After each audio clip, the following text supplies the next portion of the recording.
Bien, chiquillos. La clase pasada nosotros no alcanzamos a terminar toda la materia. Alcanzamos a ver hasta una parte de lo que correspondía de las palancas de primera clase. Hicimos un poco de ejercicios de esto. Eh, pero acá ahora lo que me importa a mí eh, ya es pasarnos a la parte de equilibrio estático y equilibrio dinámico. ¿Qué vamos a hablar del equilibrio hoy día? Ujú. Nosotros tenemos dos tipos de equilibrio. Tenemos equilibrio rotacional y tenemos equilibrio traslacional. ¿Y a qué nos referimos con esto? El equilibrio rotacional es que nos dice que el torque neto, es decir, la suma de todos los torques que funcionan sobre el cuerpo, tiene que ser cero. Y vamos a tener equilibrio traslacional, que ustedes lo conocen, que es la suma de todas las fuerzas es cero. ¿Bien? ¿Se acuerdan que cuando nosotros teníamos equilibrio relacional, es decir, que la suma de todas las fuerzas sobre el cuerpo es cero, nosotros teníamos dos opciones? O teníamos que el objeto estaba en reposo o estaba en MRU. MRU, acuérdense que MRU requiere velocidad igual constante. ¿Sí? En cambio, si la suma de los torques es cero, también podemos tener dos opciones. Tenemos reposo o tenemos que el cuerpo va a hacer un movimiento circular uniforme.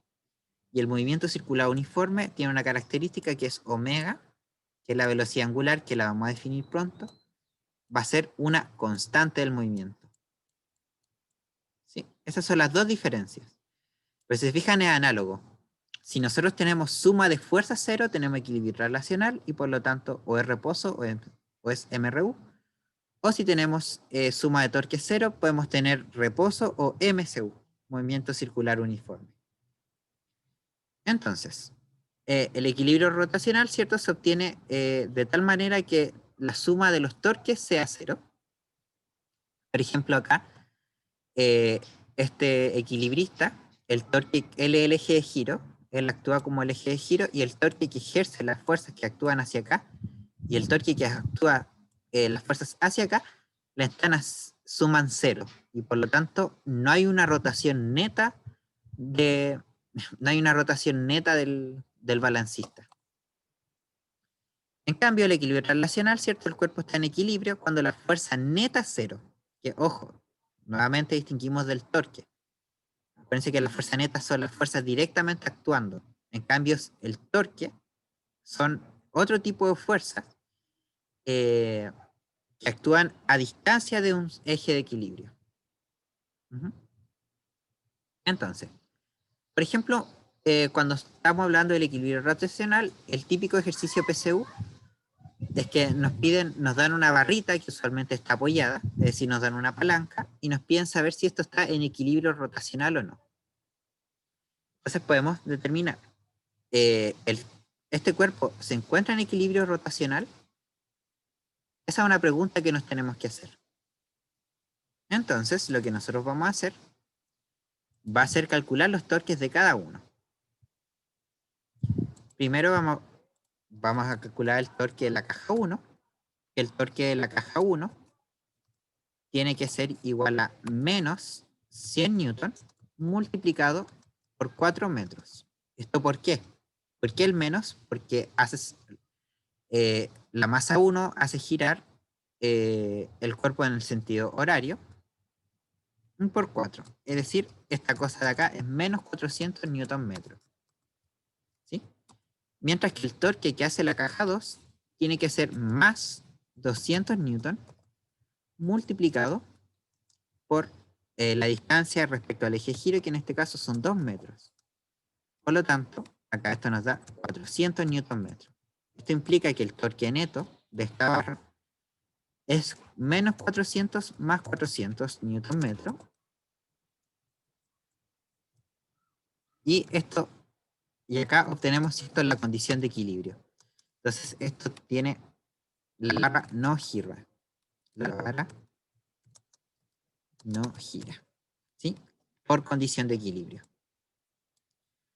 Bien, ¿dudas hasta este entonces, chicos? ¿Ya? Pueden decir por el chat, no, profes, estamos entendiendo todo. El equilibrio siempre tiene que dar cero, el torque. Ya, pero ojo, siempre vamos a distinguir equilibrio traslacional. ¿Sí? El equilibrio traslacional significa torque cero. Y el equilibrio rotacional, eso significa...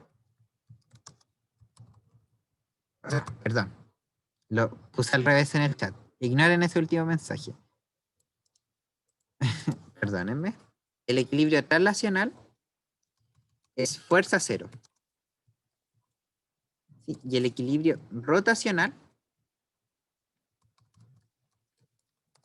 es torque cero. Ese es el tema. ¿Ya? Porque nosotros podemos tener una situación en la que el torque no sea cero, pero la fuerza sí sea cero. Eso puede ocurrir.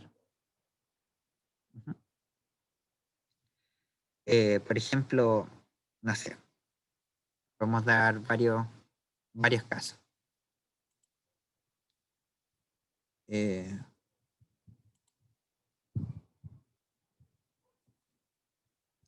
La fuerza depende de cómo sea el ejercicio, po. La fuerza se saca normalmente. Voy a dar un ejemplo mejor, para que se quede más claro. Entonces, imagínense que yo tengo una barra, y esta barra está apoyada en un punto. ¿Sí? Esta barra está apoyada en un punto acá.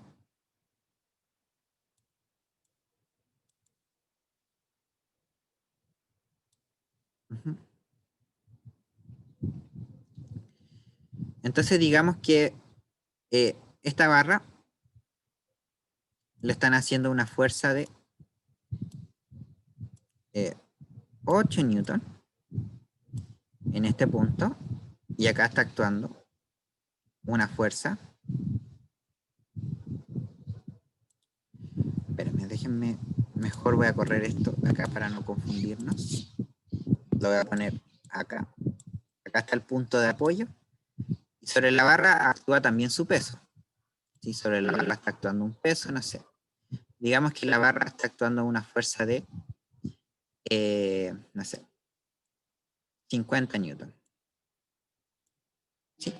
Por lo tanto, acá la normal se va a adaptar, y la normal de esta va a ser 58 newton.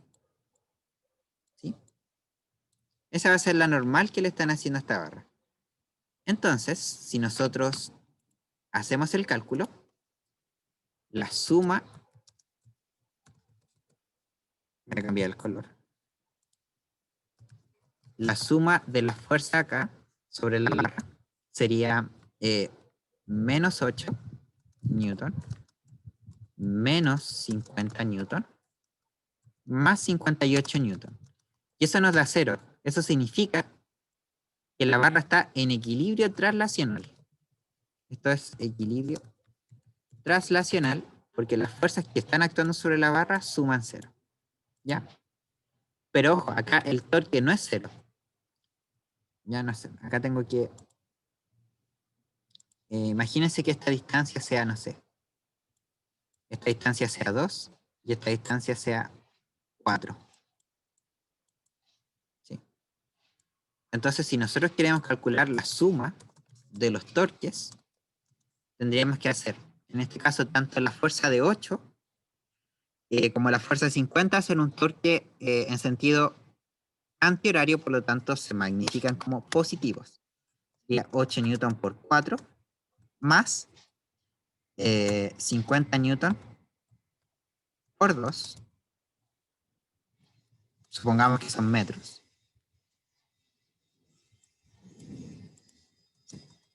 Entonces acá el torque nos va a dar, ¿cierto? 8 por 4, 32, 132 newton metro.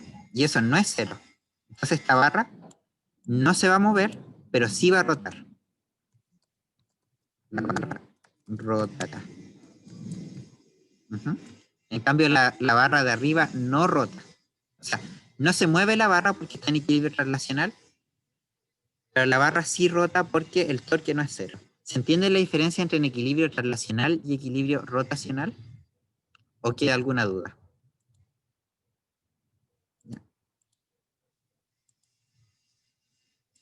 Entonces volvemos.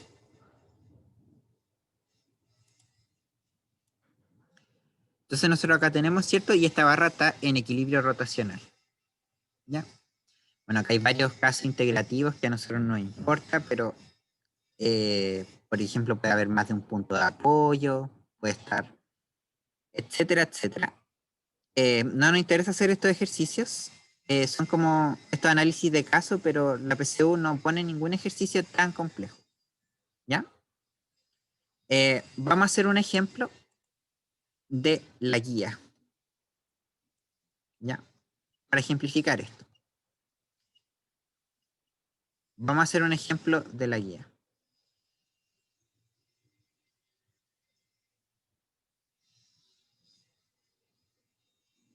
Ajá. A ver, ¿cuál puede ser?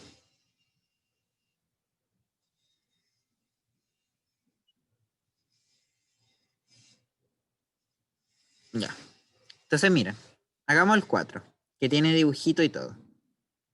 Acá en el 4 nos muestran una barra rígida, homogénea, de extremos RS, que puede rotar libremente en torno a su punto medio M, y está sostenida por un pedestal vertical fijo. En el extremo R se cuelga un cuerpo de 60 newton de peso. ¿Cuál es la magnitud del peso que debe tener el cuerpo colgado a L cuartos del extremo S para que la barra permanezca en equilibrio horizontal? Es decir, nos piden que la barra no rote. Esto implica que nosotros tenemos que hacer que el torque sea cero. El torque tenemos que... Entonces, ¿cómo nosotros planteamos este ejercicio?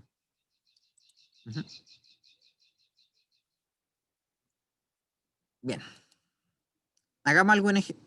¿Alguien me puede ayudar, chiquillos? Ayúdenme a plantear este ejercicio para que lo pueda yo resolver.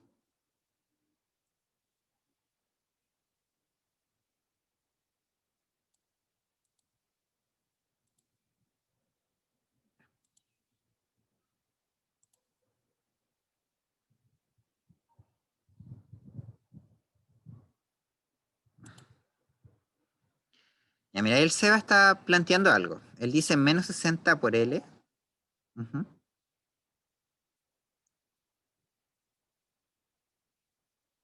Ya.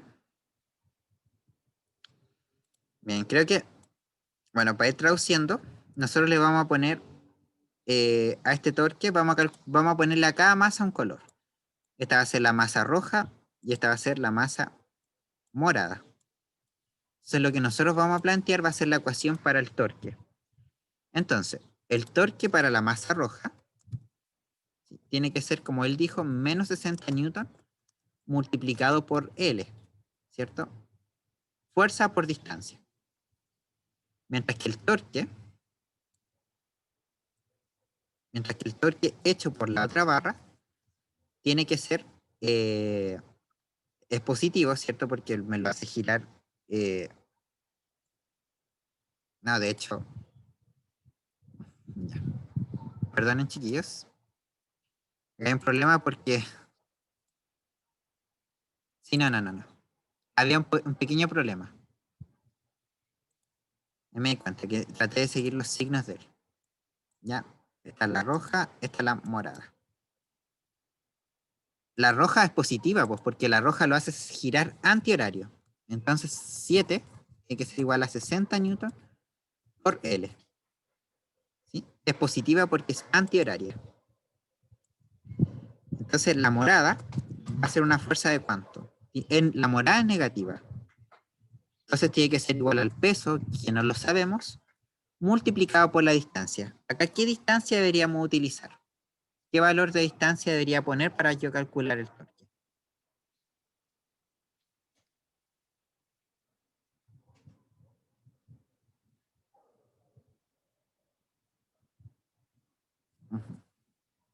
Exacto, Constanza. 3/4 de L. ¿Por qué 3/4 de L? Porque es la distancia, que hay respecto del centro de giro. Entonces, es esta la distancia, no esta. ¿Ya? La distancia, entonces, si esto es L, porque, ¿cómo yo sé que estos son 3/4 de L? ¿sí? Porque me dice que la barra está dividida a la mitad. Entonces, si esto vale L, si este lado vale L, este lado también vale L. Por lo tanto, L cuartos más la distancia que yo estoy buscando, más la distancia X, tiene que ser igual al valor L. Y ahí ustedes sacan fácilmente que esa distancia de M al punto donde está apoyado el cuerpo moradito es 3/4 de L. Bien, entonces ahora tenemos que hacer la ecuación y plantearla totalmente. Ahora, yo lo que hago es sacar el torque neto. El torque neto tiene que ser 60L multiplicado, o sea, más sumado, ¿ya? Más menos 3/4. Voy a dejar el 3/4 adelante de P por L. ¿Sí? Así nos va a quedar esto, ¿ya? Porque dejé el 3/4 más adelante. Y eso tiene que ser igual a 0. ¿Por qué tiene que ser igual a 0? Por la condición del equilibrio. Después de esto, mejor lo resuelvo ahora con lápiz. Me va a quedar 60L. Tiene que ser igual a... Esto acá va a pasar sumando hacia allá. Va a quedar 3/4 del peso por L. L con L se cancela, entonces no necesito saber la distancia. ¿Sí? Y ahora lo que queda es que el 4 pasa multiplicando al otro lado y el 3 pasa dividiendo. Entonces me va a quedar 4 por 60 dividido 3. Y eso es igual a P. Bien, esto queda 1 y esto queda 20. Y 20 por 4 es 80. Es decir, la masa redondita, cerca del extremo S, tiene que tener un peso de 80 newton para que se cumpla la condición de equilibrio. ¿Se entiende, no, chicos? ¿Dudas, consultas con este ejemplo? Ya, perfecto. Entonces ya saben, esta es, la 4 es D.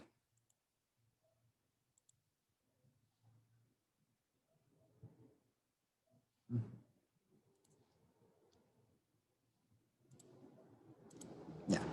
Entonces finalmente vamos a pasar a las poleas. Las poleas son instrumentos similares a las palancas mediante la ley del equilibrio nos permite modificar las fuerzas necesarias para que nosotros podamos levantar objetos. Entonces, tenemos dos tipos de poleas. Tenemos las poleas fijas y tenemos las poleas móviles. Las poleas fijas son estas poleas que están totalmente amarradas al techo. ¿Sí? En cambio, las poleas móviles se pueden mover con la cuerda. Esta es una polea fija. Entonces, una polea fija lo único que hace es cambiar la dirección de la fuerza. ¿Sí? Por ejemplo, si yo quiero levantar esto, imagínense, uno quisiera levantar esta cajita hacia arriba, uno tiene que hacer una fuerza hacia arriba. Pero con la polea, yo puedo modificar la fuerza. Entonces, con la polea yo puedo hacer una fuerza para abajo para poder levantar la otra. Pero la fuerza que se aplica en este lado tiene que ser numéricamente igual a la fuerza que se aplica en este lado para que esto esté en equilibrio. Es decir, si esta fuerza, si el cuerpo pesa mg, yo para levantarlo, o sea, la fuerza mínima que tengo que aplicar para levantarlo tiene que ser también mg.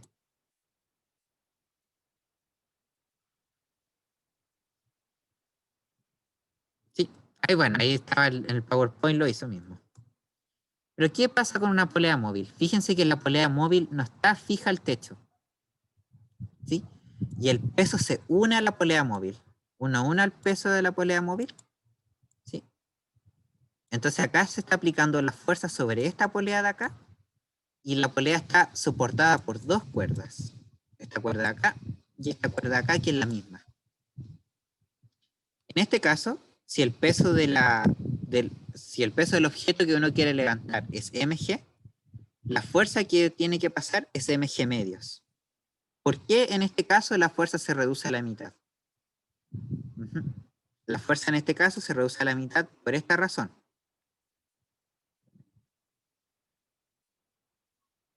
Un segundo, chicos. Y cuando uno saca el diagrama de cuerpo libre sobre la polea, uno tiene que las fuerzas que actúan sobre la polea son el peso, mg hacia abajo, y son las dos tensiones. Hay una tensión por la primera cuerda y hay una tensión por la segunda cuerda. Entonces, hacia arriba están actuando dos T. Esto implica que para que la polea se encuentre en equilibrio estático, mg menos 2T, o 2T menos mg tiene que ser 0. Y esto implica que la tensión tiene que ser la mitad del peso. ¿Y quién hace la tensión? La tensión la hacemos nosotros. Entonces, lo bueno de una polea móvil es que la polea móvil me reduce la fuerza que tengo que hacer a la mitad. El único problema es que es media incómoda, porque con esta polea tengo que tirar para arriba. ¿Cómo yo puedo hacer que esta fuerza, cómo yo puedo mezclar esto para que yo tire la polea hacia abajo? ¿Qué otra polea yo podría añadir acá para impulsar la fuerza hacia abajo? ¿Una polea fija o una polea móvil? Una fija, ¿cierto, Seba? ¿Por qué? Una fija, exacto. Si yo pongo una fija, yo doy vuelta a la fuerza. No me la modifica, obviamente, porque si yo acá pongo una polea fija que está fija al techo, yo ahí puedo realizar, y como la polea fija no modifica la fuerza, esta fuerza sigue siendo mg medios. Entonces las poleas fijas con las móviles siempre se utilizan en combinación. ¿Sí? Las poleas móviles no modifican la dirección, pero sí modifican el módulo, mientras que las poleas móviles están instaladas, menos fuerza se necesita un objeto. De hecho, si n es el número de poleas móviles, la fuerza que hay que aplicar es mg dividido 2 a la n. Es decir, si yo tengo n poleas móviles en mi sistema, yo voy a necesitar 2 a la n menos fuerza que antes. Y acá hay varios ejemplos que no me interesa discutir, porque creo que se entiende con esto. ¿Ya? Y la máquina de Atwood tampoco es relevante, chiquillos. ¿Ya? Si alguien quiere revisarla y tiene dudas de esto, yo lo dejé en el Power de todas formas por si alguien quiere verlo. ¿Ya? Esto se calcula como la aceleración. En este caso, la aceleración va a depender de cuál masa sea más grande. En este caso se está considerando el sentido de rotación positivo, hacia allá. Pero, y esto es porque M1 es más grande que M2. Y esto te permite calcular la aceleración. Si M2 es más grande, simplemente se revierte la situación nomás. Pero eso es todo respecto a la clase pasada. ¿Ya? Ahora lo que nosotros vamos a hacer, vamos a pasar a la segunda clase.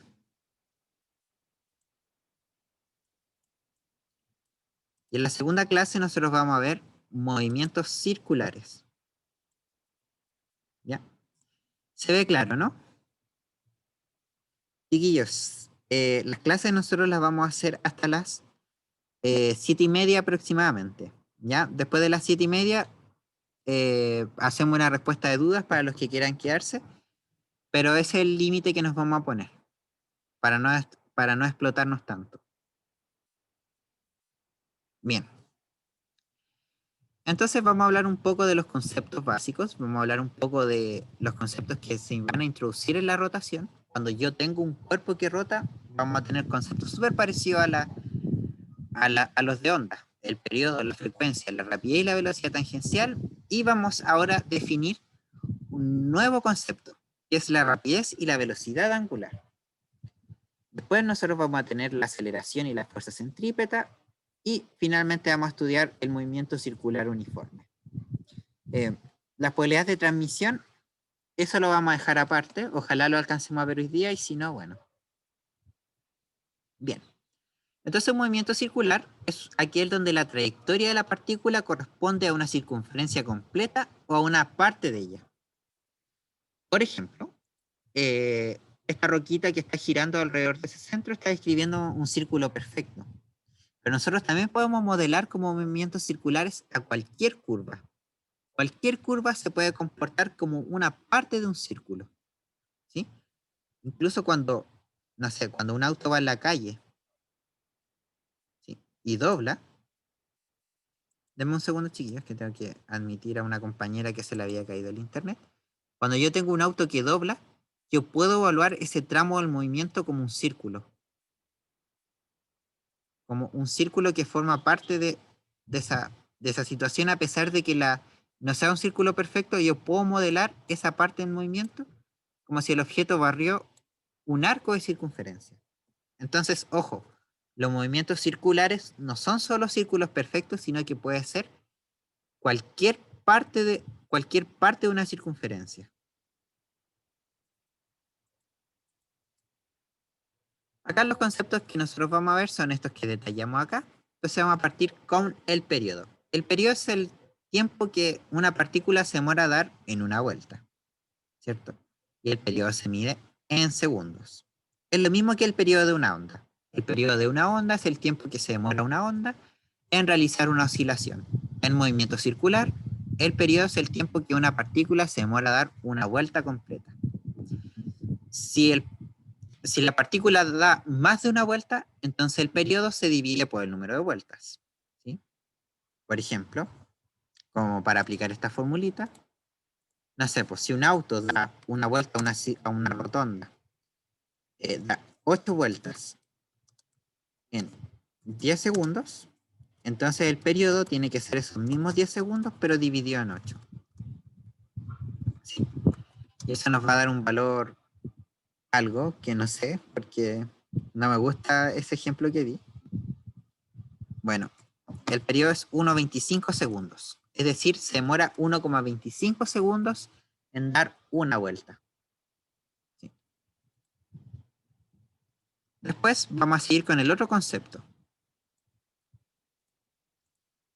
El otro concepto es la frecuencia. Y la frecuencia representa el número de vueltas que ejecuta una partícula en un tiempo determinado.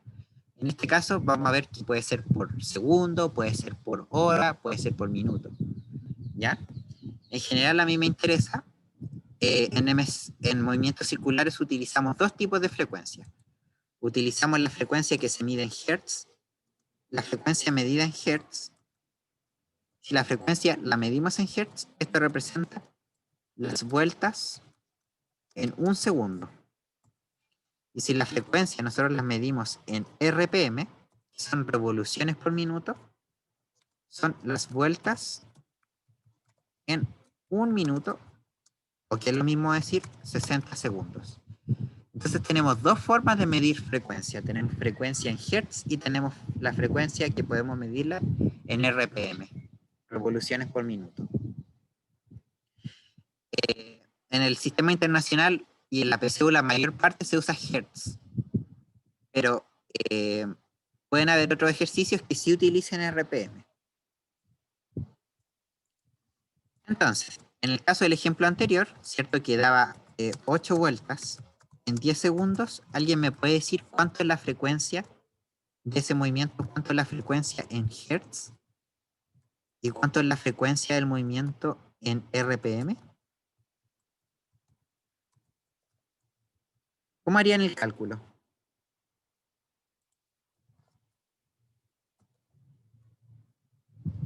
En Hertz es lo más fácil de hacer. Ya, en Hertz, 4 quintos, muy bien, Vania, y la Verónica lo dejó en decimal, 0,8. La frecuencia en Hertz tiene que ser, ¿cierto?, el número de vueltas dividido por el tiempo, en este caso 10 segundos. Y eso nos va a dar 0,8 segundo a la menos 1, porque acuérdense que el segundo está dividiendo, y segundo a la menos 1, eso es Hertz. Entonces la frecuencia son 0,8 Hz. Pero si nosotros lo quisiéramos calcular en RPM, nosotros tendríamos que hacer esta pequeña regla de 3. Si el objeto hace 8 vueltas en 10 segundos, entonces yo acá me tengo que preguntar cuántas vueltas se hacen si se van a hacer X vueltas en un minuto. es decir, 60 segundos. Saca el valor de X, nosotros lo vamos a determinar como 8 por 60 dividido 10. ¿Sí? Y eso es decir, eso da 8 por 6. ¿Y eso cuánto es? 48. Gracias, Verónica.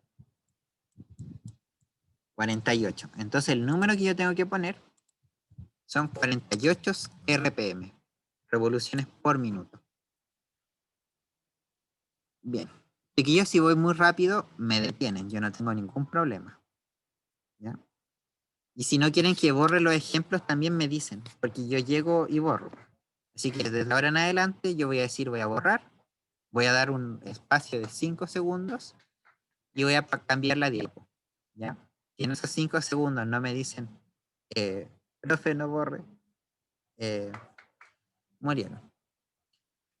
Así que, bye.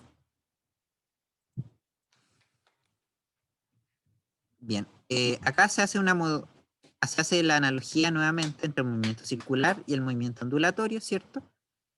Y estos conceptos, ¿cierto? Son análogos, ya que podemos hacer una homología, ¿cierto? Entre ambos. Podemos hacer más o menos cuánto varía la posición, si se fijan acá. Cuánto varía la posición respecto al radio. Y podemos ver que es cierto, cuando nosotros partimos en 0, partimos en 0. Entonces después nos vamos a 1. Entonces nos elevamos acá a 1. Después a 2, a 2. Y cuando llegamos, después empezamos, volvemos a bajar en altura. ¿Cierto? Esto es, por ejemplo, esto va más o menos midiendo cuánto es la altura. ¿Sí? Cuando estamos en 0, tenemos altura 0. Cuando estamos en 1, tenemos esta altura de acá. Cuando estamos en 2, tenemos esta altura de acá. Cuando estamos en 3, tenemos esta altura de acá. ¿Sí? Pero después cuando pasamos a 4, ya la altura empieza a bajar. Entonces vemos que un movimiento de onda cumple un tipo de movimiento ondulatorio. Y por lo tanto los conceptos de periodo y frecuencia son totalmente equivalentes en ambos tipos de casos. Ahora vamos a definir la rapidez tangencial, que es la rapidez tangencial se define como siempre. La rapidez tangencial corresponde a la distancia recorrida por la partícula en un tiempo t. ¿Sí? Ya lo sabemos, la distancia recorrida, esto no cambia para nada. Esta es la misma rapidez que nosotros vimos en física común. Pero tenemos una manera súper especial de calcularla en movimientos circulares. Porque si nosotros somos capaces de conocer, o sea, cuando nosotros estamos en un círculo, ¿sí? Nosotros sabemos que el periodo es t y sabemos que el periodo es t cuando la partícula recorre una vuelta entera, es decir, recorre desde acá hasta este punto. Y esa distancia uno la puede saber. Esta distancia se llama perímetro, es el perímetro del círculo. ¿Y cómo se calcula el perímetro de un círculo, chiquillos?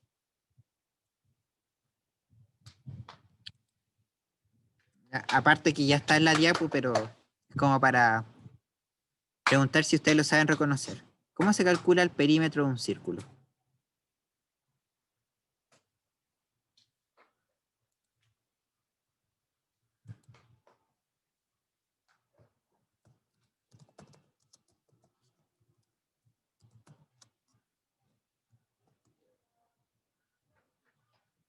¿Chiquillos, se escucha?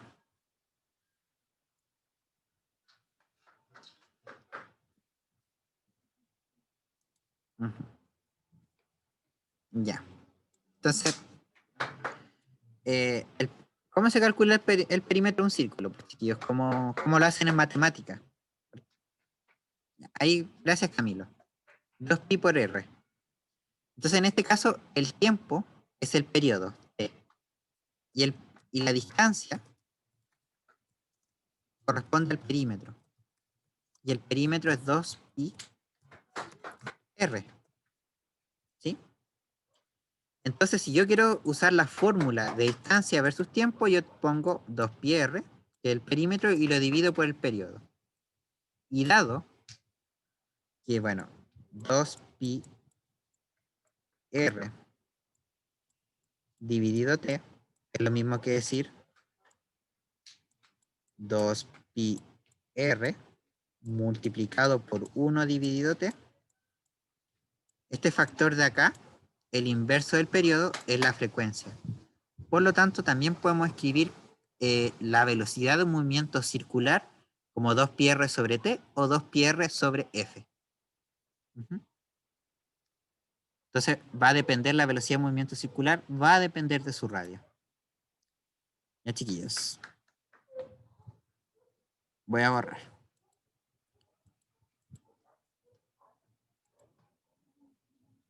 Sí, 2pi RF. Exactamente. Bien, la velocidad tangencial es igual al vector de la distancia que recorre en el tiempo, pero, o sea, la velocidad tangencial corresponde al vector y su módulo es igual al de la rapidez tangencial y su dirección es tangente al radio y su sentido apunta hacia afuera de la circunferencia. ¿A qué me refiero con esto? Déjame borrar acá.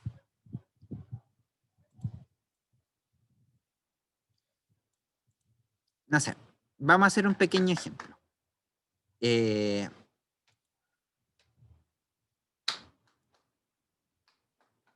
Digamos que este es un pequeño círculo que tiene un radio, no sé, de 2 metros. Entonces, hagamos el mismo ejemplo que hemos estado haciendo.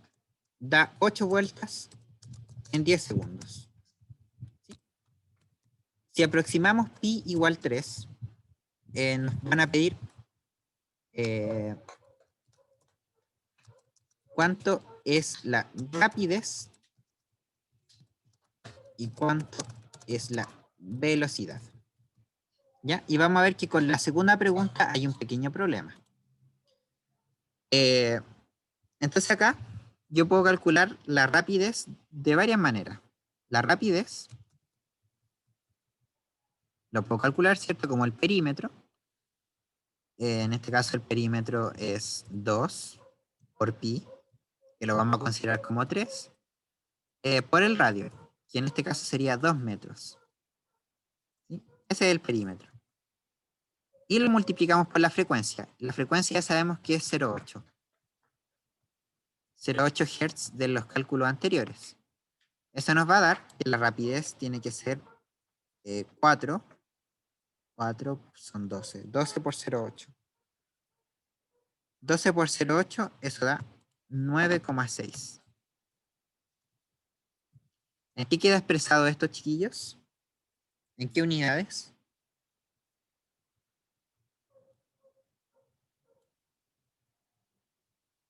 ¿Qué unidades tiene ese 9,6? Lo dejo así, metrohertz.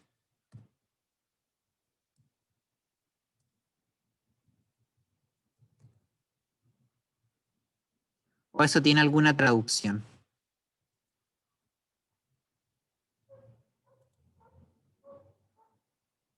Metros por segundo, exacto, Constanza. ¿Por qué? Porque tenemos que acordarnos que el hertz es 1 dividido a segundo. Entonces nos queda así. ¿Ya? Esa es la rapidez. ¿Y qué corresponde a la velocidad? La velocidad, el módulo de la velocidad es 9,6. ¿Sí? También, porque es equivalente a la rapidez, pero es difícil señalar el vector, porque el vector depende en qué posición del círculo me encuentre. Por ejemplo, si yo me encuentro en esta posición del círculo, la velocidad es tangente a la circunferencia, es decir, es hacia allá. Imaginándonos que el cuerpo está rotando antihorario. Entonces, en este caso, ese vector sería la velocidad. Entonces, acá la velocidad, si nosotros la expresáramos como vector, sería 9,6 metros por segundo en la dirección J, ¿cierto? En dirección J porque está en el eje Y. Pero en cambio, si yo evalúo el vector velocidad acá arriba, acá el vector velocidad apunta hacia el lado. Es decir, cambió. Porque ahora la partícula está apuntando hacia ese lado. Entonces, en este caso, Acá el vector velocidad es el vector 9,6 metros por segundo, pero ahora no está en J tongo, sino que ahora está en Y tongo. ¿Sí? Ahora está en el eje X. Y de hecho, en cada punto, la velocidad va a ir variando. Por ejemplo, acá ya la velocidad tiene tanto componente X como Y. Acá la velocidad apunta en el eje J, etcétera. Entonces la velocidad de un cuerpo va cambiando siempre. En un movimiento circular, por lo tanto, podemos decir... Entonces, en un movimiento circular, la velocidad cambia su dirección y sentido en cada punto. ¿Sí? Esto es algo súper importante porque tiene varias implicancias respecto al movimiento circular.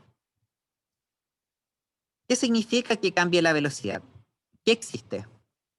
Si la velocidad cambia cualquiera de sus tres componentes, ¿qué debe existir? Hay una magnitud que se define según el cambio de velocidad. Exacto, Constanza. Tiene que existir aceleración. Entonces vamos a ver que en este movimiento va a haber aceleración. Siempre en un movimiento circular hay aceleración. Siempre. ¿Ya?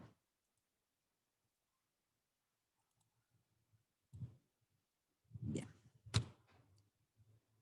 Entonces, nuevamente el vector tangencial al ser tangente al radio cambia de dirección y sentido en cada punto de la circunferencia y por lo tanto necesitaríamos dibujar infinitos vectores para poder expresar toda la velocidad. En este caso, no es necesario.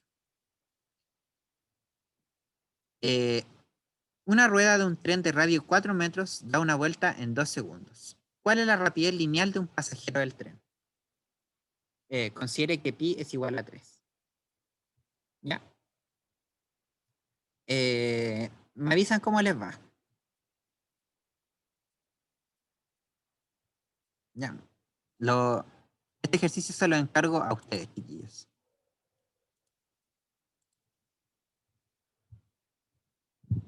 Tienen 3 segundos para resolverlos.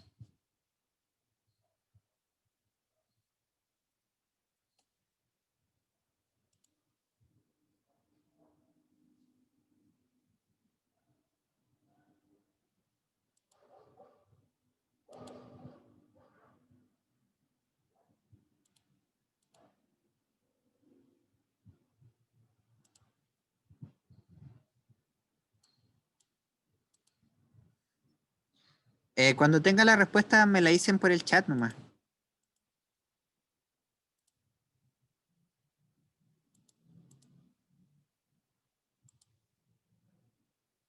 Ya, por ejemplo, ahí el Seba y el Mati dicen 12, el Avero también. La Vania. Ya. Por ejemplo, Mati, ¿me podrías decir cómo lo hiciste? Si quieres por el micrófono o por el chat. Como más te acomode.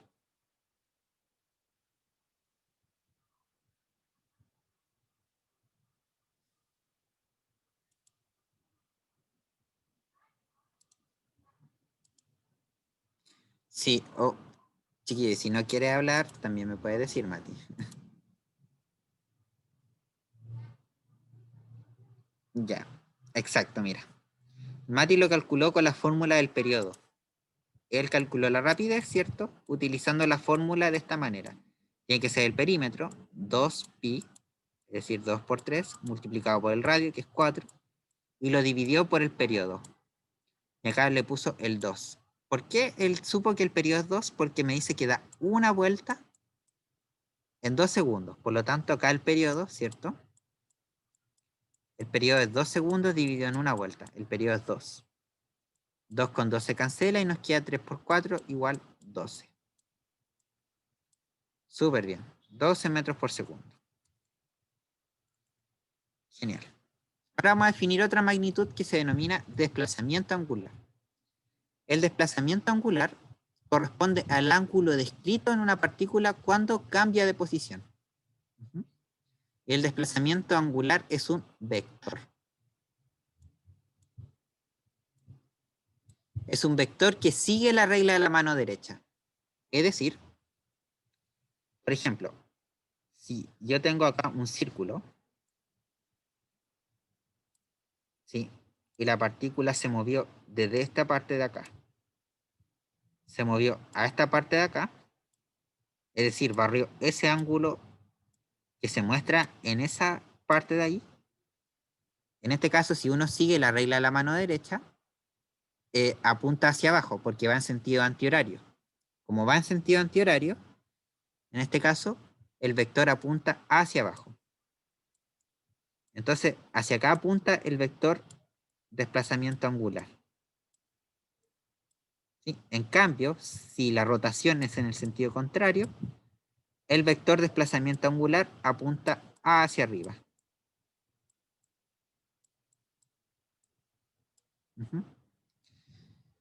Entonces, por ejemplo, hagamos un ejemplo sencillo. ¿Cómo calcular un desplazamiento angular de manera muy fácil?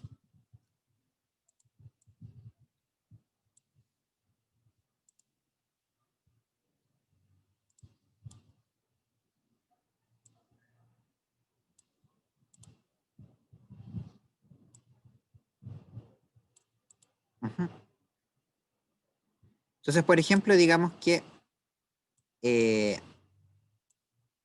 este ángulo de acá mide 30. Este ángulo de acá mide 70. ¿Alguien me puede decir cuánto fue el desplazamiento angular si la partícula partió acá?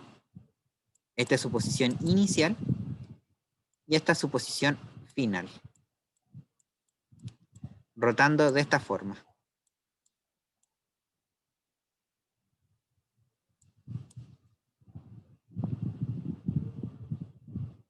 Ahí Camilo dice 40, ¿no? Por si acaso, chiquillos, esto que dibujé acá, esto es un 70.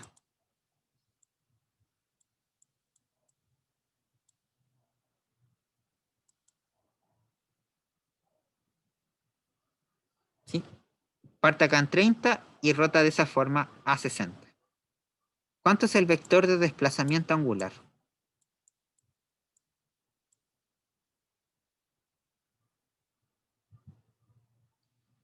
40 porque antihorario.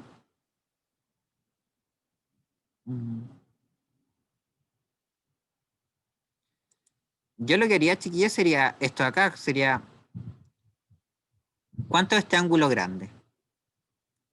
Este ángulo grande es 100. Entonces, exactamente, acá el desplazamiento angular tiene que ser igual a menos 100 grados. ¿Sí? Bueno, y el vector en este caso apunta hacia abajo. Entonces, K. ¿Ya? Acuérdense que si nosotros estamos mirando este objeto en perspectiva, si nosotros miramos la circunferencia así, el cuerpo hizo este tipo de movimiento. Fue de acá hacia acá y rotó hacia este lado. Por lo tanto, por la regla de la mano derecha, el vector va hacia acá, hacia abajo. Este es el vector cambio de desplazamiento. Pero es negativo porque es horario. Es negativo porque el movimiento es horario. ¿Ya? ¿Se entiende, no, chiquillos? ¿Cómo calculamos el vector desplazamiento angular? Ya. El problema es que el ejemplo que yo les di, yo utilicé grados sexagesimales. Utilicé 100 grados. Pero lamentablemente en física no se usa mucho eso.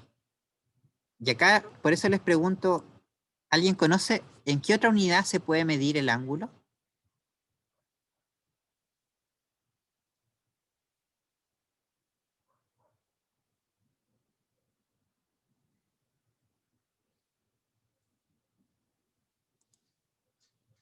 En radianes. Y vamos a definir lo que son los radianes al tiro. Los radianes es la unidad de ángulo que se mide en el sistema internacional y corresponde al ángulo de barrido que subtiende un arco de longitud igual al radio de la circunferencia. Entonces, ustedes pueden calcular, de hecho, hay una fórmula de que el ángulo expresado en radianes tiene que ser igual, en este caso, al arco, ¿sí?, a la longitud del arco dividido en el radio. ¿Sí? Esa es una fórmula, y de hecho ustedes pueden obtener la longitud del arco multiplicando el ángulo en radianes por el radio. ¿Sí? Bastante interesante, o sea. Entonces ahora pensemos. ¿Cómo definimos el radián ahora? Ya, porque un radián es eso, la longitud de arco por el radio. Entonces, hagamos ángulos específicos. Por ejemplo, si yo hago 180 grados, ¿sí?, si hago una circunferencia, ¿cierto? En la circunferencia hago 180 grados. ¿Cuánto equivalen esos 180 grados en radianes?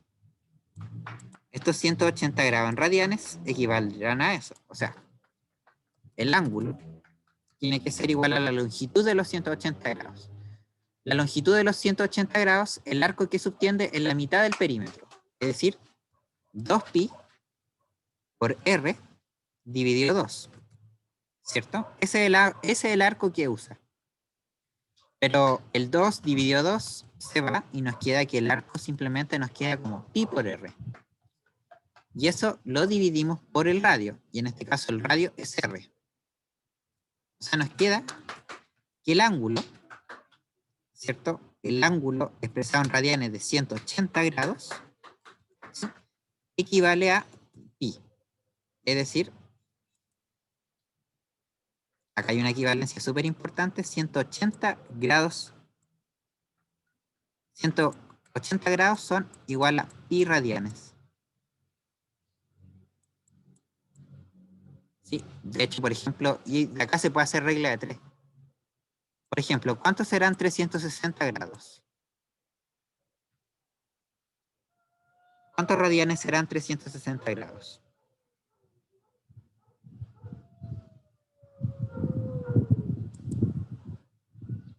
2pi radianes, ¿cierto?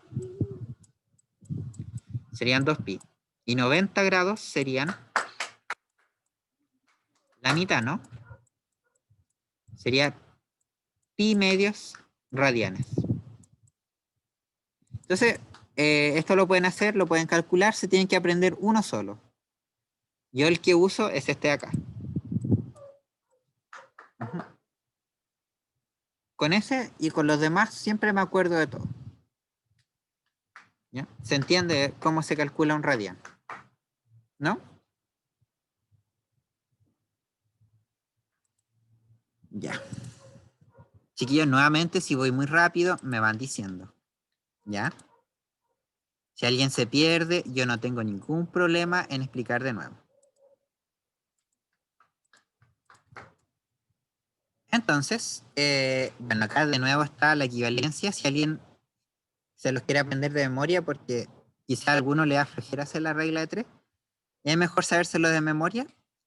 Le puede tomar, o sea, bueno, este Power lo voy a subir, ¿ya? No es necesario que le tomen un pantallazo ahora, ¿ya? Pero esto es como la tabla de conversión, ¿sí? Como si se fijan, este es el que yo me sé. Entonces, de ahora en adelante, todas las fórmulas que se verán están para ángulos medidos en radianes. Es decir, los movimientos circulares nunca usamos ángulos sexagesimales. O sea, nunca usamos 30, 45 grados, no. Todo lo usamos en radianes. Entonces, de ahora en adelante, para física se van a tener que olvidar de los ángulos sexagesimales. Y ahora vamos a definir a la rapidez angular. La rapidez angular se define como el desplazamiento angular descrito en el tiempo. Pero ojo, el módulo del desplazamiento angular dividido en el tiempo, ¿ya? Porque el desplazamiento angular es un vector. Entonces es el módulo del desplazamiento angular. Ajá. Como el desplazamiento angular en un periodo es el ángulo total, que es 2pi, ¿cierto? El ángulo total de 360 grados es 2pi. dividido en el periodo, entonces pueden calcular la rapidez angular como 2pi sobre t, o lo que es lo mismo, 2pi por f. Entonces la velocidad angular se mide en radianes por segundo. O sea, la rapidez angular. Ahora sí, la velocidad angular corresponde al vector del desplazamiento angular en el tiempo. ¿Sí? Es lo mismo. Si el desplazamiento angular es horario, el vector va a ir hacia arriba, y si el desplazamiento angular es contrario, entonces el vector va a ir hacia abajo. ¿Ya? No sé, demos un ejemplo acá.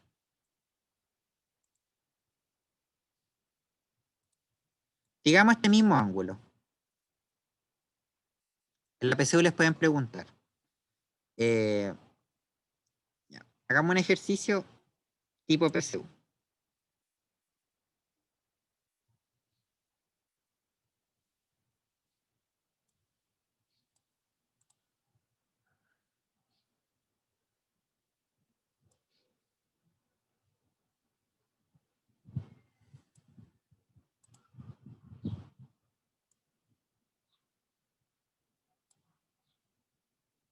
No sé, pongámosle un valor. Digamos 130. Mejor 45 grados. En este caso, la partícula partió acá y terminó acá. Este es su punto inicial y este es su punto final. Entonces en la PSU les podrían hacer una pequeña pregunta. En ir de ahí hacia ahí, la partícula se demoró 8 segundos. ¿Sí? En este caso, el tiempo son 8 segundos. Entonces la pregunta es decir, ¿cuál es la velocidad angular? O sea, mejor el PSU lo preguntaría así. ¿Cuál es el módulo de la velocidad angular y el vector que mejor lo representa? Esa sería una típica pregunta PSU. Nos pueden preguntar cuánto es el módulo de la velocidad angular y el vector que mejor lo representa. Entonces, ¿cómo hacemos esto?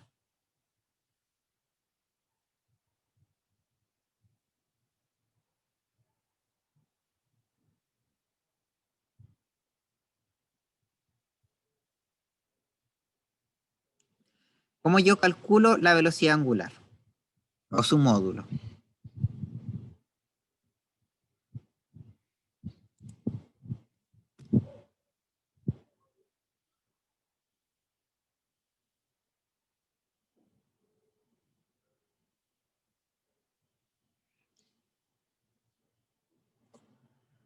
Uh-huh. Bien. Lo primero, yo creo, bueno, nadie nada, chiquillos, ¿cierto? Entonces lo primero que hay que definir en qué sentido está rotando la partícula. ¿La partícula está rotando horario o antihorario? ¿En qué dirección estaba rotando? ¿Horario o antihorario? Eh, no. O sea, sí, está rotando horario. Antihorario, perdón. Sí. Olvídenlo, chiquillos. Está rotando así. ¿Ya? Y barrió ese ángulo de ahí. ¿Ya? Entonces el vector sí o sí, cuando rota horario, o sea, antihorario, es un vector positivo. Entonces en las respuestas les van a aparecer varios vectores. Le va a aparecer un vector hacia arriba, le va a aparecer un vector hacia el lado, le va a aparecer un vector hacia abajo y probablemente se van a repetir con números. ¿Cuál de las alternativas ustedes tendrían que descartar al tiro, sabiendo que la partícula está rotando en sentido antihorario? ¿A, B o C? ¿Quién se descarta? ¿Se descarta C? ¿Y quién más se descarta? Se descarta B. Porque si va en sentido horario, entonces la velocidad angular va hacia arriba. ¿Ya? Perfecto. Bien. Ahora lo segundo que nos queda es radianes, hacer el cálculo. Entonces lo primero que nosotros tenemos que hacer es calcular el ángulo en radianes. Entonces, yo lo que hago es esto. Si sé que pi son 180 grados, entonces x va a ser 45 grados. ¿Sí? De acá fácilmente ustedes pueden sacar que x tiene que ser igual a pi dividido cuartos. Ese es el ángulo. El ángulo es pi cuartos. ¿Sí? 45 grados corresponden a pi cuartos.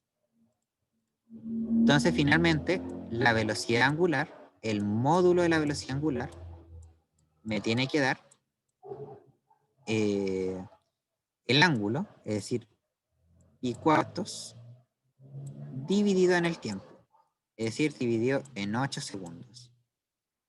Entonces, esto me va a dar pi sobre 32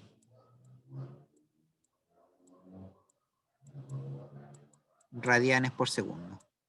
Entonces, la respuesta correcta sería pi sobre 32 radianes sobre segundo con un vector apuntando hacia arriba. Esa debería ser su respuesta.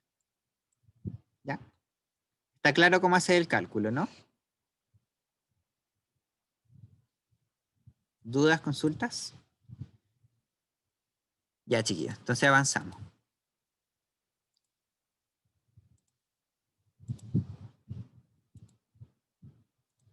Ya, veamos cuánto tiempo nos queda. Nos quedan 10 minutos. Entonces ya casi vamos a terminar. Entonces, para un cuerpo que gira por un solo lado, su velocidad angular es constante en dirección y sentido. Si girara más rápido, lo único que pasa es que el vector se agranda, o sea chica. ¿Ya? Nada más. Entonces, rapidez angular y rapidez tangencial en distintos puntos de un cuerpo. Para un cuerpo que gira, todos sus puntos dan la misma cantidad de vueltas en el tiempo, por lo que tienen igual rapidez angular. Es decir, la rapidez angular es lo mismo para cada uno. Este de acá barre siempre el mismo ángulo que este de acá. En consecuencia, ¿cierto? Pero la velocidad angular no es así.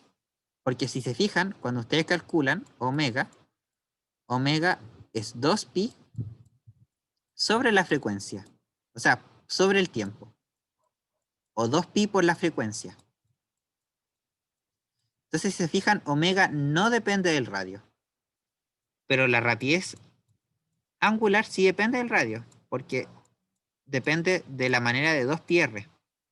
Entonces, de hecho, mientras mayor sea el radio, más rápido va.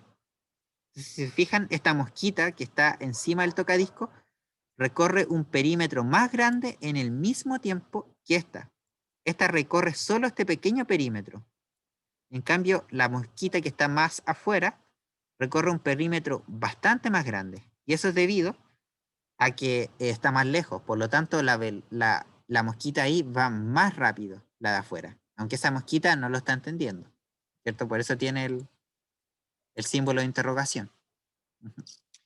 Y esto explica, ¿cierto?, que de hecho la velocidad tangencial en el centro del tocadisco es 0. Siempre a mayor perímetro, mayor rapidez tangencial. ¿Ya? La angular se mantiene constante. ¿Ya? Ese es lo único que le tengo que agregar a tu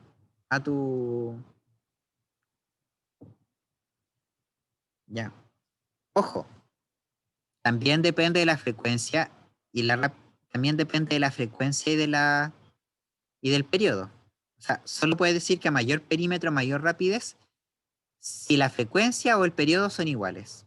Si la frecuencia y el periodo no son iguales, ahí tú no puedes establecer ningún tipo de relación. ¿Ya? Porque los dos afectan. Pero si estás hablando sobre el mismo tipo de movimiento, sí, lo puedes decir.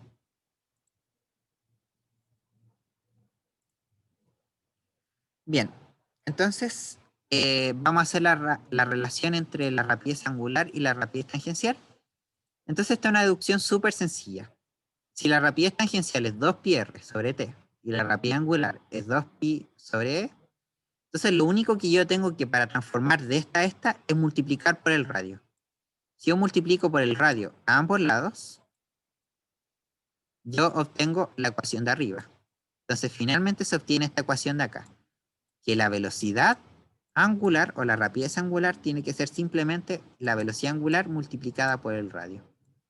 Esta es una fórmula súper sencillita y se la recomiendo que se la aprendan de esa forma. ¿Ya? De hecho, vamos a ver que casi todas las cosas, cuando nosotros pasemos a todo a magnitud angular, todo va a ir variando así. Por ejemplo, vamos a ver que la aceleración tangencial tiene que ser igual a la aceleración angular alfa por r. Y también vamos a ver que el momentum lineal, P, tiene que ser igual al momentum angular por r. Todo ese estilo de cosas vamos a ir viendo más adelante. ¿Ya? Bien, ahora podemos hacer los ejercicios 9, 10, 14 y 19 de la guía de rotación. ¿Ya?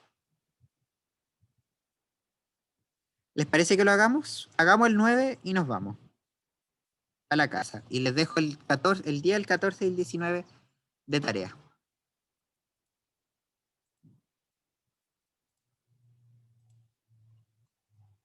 Bien.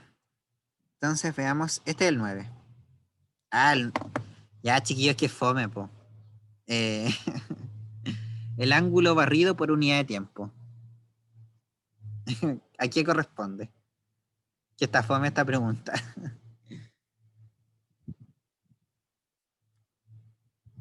¿Cuál es la respuesta correcta?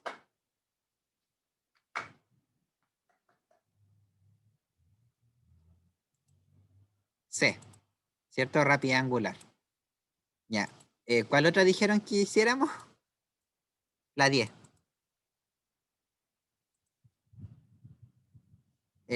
¿O prefieren hacer la 14? Ya la 10. Hagamos la 10.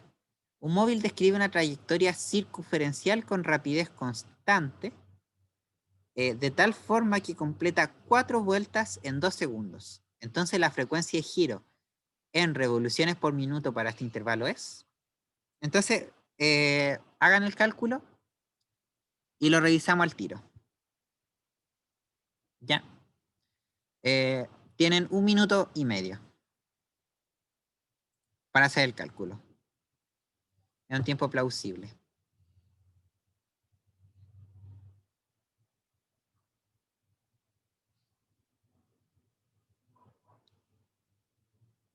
Entonces,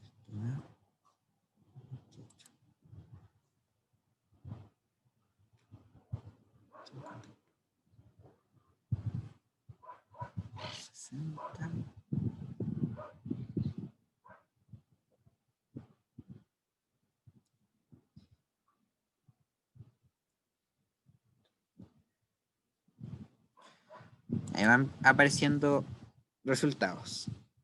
Ahí les va dando a la Vania E, a la Constanza y al Mati les da E. ¿Ya? Y la Vero se perdió. Ya no os preocupéis porque los vamos a resolver. Ya.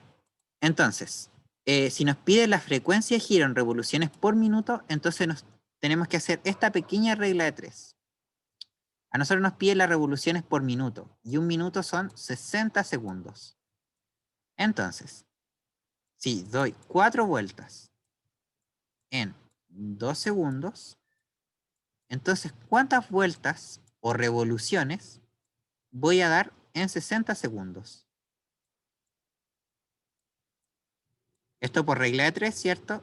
Esto se multiplica cruzado para despejar cuánto es la incógnita. Esto me tiene que quedar 4 por 60 dividido por el tercero, que en este caso sería 2. 4 dividido 2 da 2, 2 por 60 da 120. Es decir, da 120 vueltas en un minuto. ¿Sí? Eso es todo. Ya. Veamos si la 14 se puede hacer rápido. Sí, se puede hacer rápido.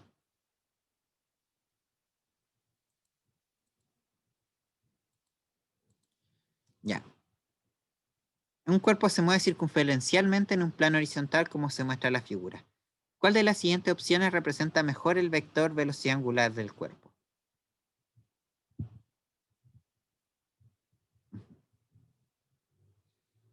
Y acá la respuesta es más o menos rápida y pasamos.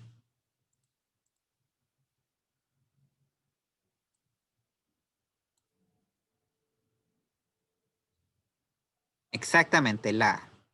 Porque se está moviendo en sentido antihorario. Si se mueve antihorario, el vector apunta hacia arriba. Súper bien, chiquillo. Excelente. Ya. Bueno, damos por terminada la clase. La otra clase seguimos con la materia. Voy a subir este power ahora. Y 800 puntos. De hecho, estas son puras preguntas PSU. ¿Ya?